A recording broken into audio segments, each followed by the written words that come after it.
আসসালামু আলাইকুম বন্ধুরা, আমার সকল বন্ধুদের জানাই স্বাগতম। আর স্বাগতম জানিয়ে শুরু করছি আজকের রেসিপি। আজকের রেসিপি ডিম দিয়ে আলু রান্নার রেসিপি।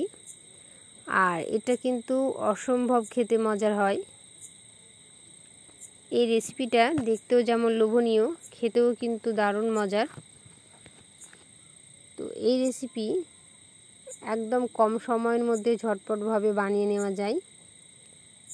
হাতে 10 মিনিট সময় থাকলে একদম ঝটপট বানিয়ে নিতে পারেন এই রেসিপি। তো এই রেসিপির জন্যে আমি এখানে প্রায় 6টার মতো ডিম নিয়েছি। আর 6টা ডিম খুব সুন্দর করে সেদ্ধ করে নেব। এবারে ভালো মতো সেদ্ধ হয়ে গেলে ঠান্ডা করে আমি খোসা ছাড়িয়ে নিচ্ছি। আর খোসাটা ছাড়িয়ে নিয়েই একটা ছুরির সাহায্যে ঠিক এইভাবে কেটে নিতে হবে। এতে করে কি হবে, এর মধ্যে লবণ মশলা খুব সুন্দরভাবে যাবে আর খেতেও কিন্তু দারুণ লাগবে। তো এইভাবে ছুরির সাহায্যে আমি কেটে নিচ্ছি। দেখুন কত সুন্দর জালি জালি হয়েছে। তো প্রায় আমার 6টা ডিম এভাবে কাটা হয়ে গেছে। এবারে গ্যাসের উপর প্যান বসিয়ে নিয়েছি।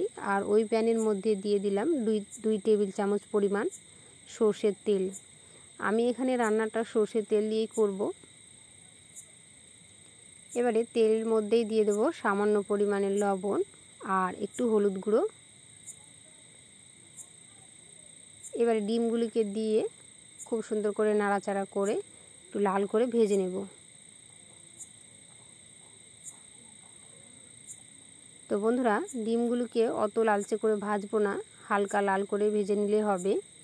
আর মিডিয়াম আঁচে রেখে আমি ডিমগুলো ভেজে নিচ্ছি। দেখতে পাচ্ছেন ডিমের মধ্যে খুব সুন্দর একটা কালার চলে এসেছে। এবারে এক এক করে সমস্ত ডিমকে আমি একটা পাত্রের মধ্যে তুলে নেব। এবারে ওর মধ্যে দিয়ে দেব কেটে রাখা আলু। আমি এখানে একটা বড় সাইজের আলুকে একটু আগে থেকে কেটে রেখেছিলাম, সেজন্য কালারটা একটু লালচে হয়ে গেছে। তো আমি আলুটাকে দিয়ে ওই তেলের মধ্যেই আমি খুব সুন্দর করে লালচে করে ভেজে নেব। তো দেখতে পাচ্ছেন আলুর মধ্যেও খুব সুন্দর একটা কালার চলে এসেছে। আর এমনভাবে সেদ্ধ করতে হবে, এটা মানে ভাজা ভাজা করতেই প্রায় 80% মতো সেদ্ধ হয়ে যাবে। তো এবারে সমস্ত আলুকে আমি তুলে নিলাম। ওই তেলের মধ্যেই দিয়ে দেবো প্রায় 3 থেকে 4টের মতো শুকনো লঙ্কা আর 2টো বড় সাইজের কুচানো পেঁয়াজ, আদা রসুন কাঁচা লঙ্কা 3টে আর একটা বড় সাইজের টমেটো। সমস্ত কিছুকে খুব ভালোভাবে হাতার সাহায্যে নাড়িয়ে একটু ভেজে নেব। বন্ধুরা, আমি অত লালচে করে ভাজবো না, হালকা সফট হবে তাতেই হয়ে যাবে। তো দেখতেই পাচ্ছেন এভাবে অনবরত প্রায় 2 মিনিটের মতো ভেজে নিলাম। এবারে পারফেক্টভাবে ভাজানো হয়ে গেছে আমার। এবারে একটা প্লেটের মধ্যে এগুলোকে তুলে নেব। তো বন্ধুরা, এগুলো তুলে নেওয়ার পরে ঠান্ডা করে আমি মিক্সিতে দিয়ে এটা পেস্ট করে নেব।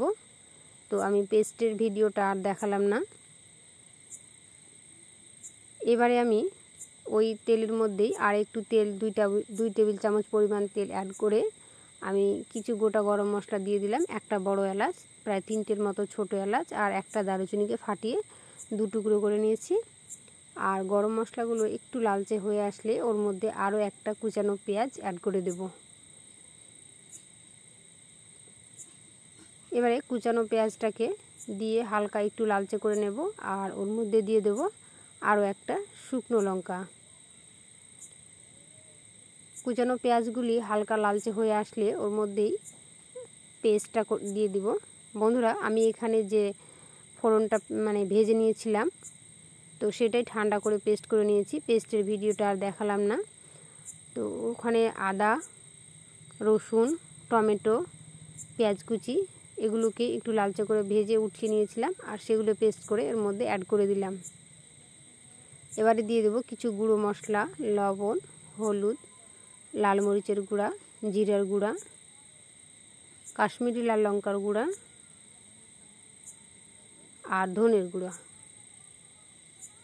এবারে সমস্ত কিছুকে খুব ভালোভাবে নাড়াচাড়া করে কষিয়ে নেব।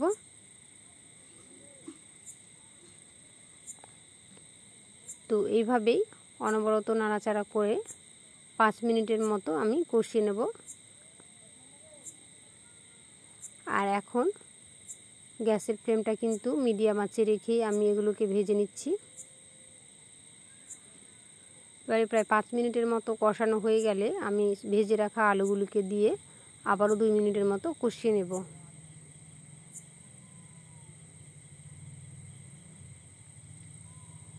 তো আলুগুলিকে খুব সুন্দরভাবে এভাবে কষিয়ে নিতে হবে। আর এভাবেই ফোড়নগুলিকে ভেজে নিয়ে পেস্ট করে রান্না করলে এর ফ্লেভারটা কিন্তু খুব সুন্দর আসে আর খেতেও কিন্তু খুবই ভালো লাগে। একবার অবশ্যই বাসায় এভাবে রান্না করে ট্রাই করে দেখতে পারেন।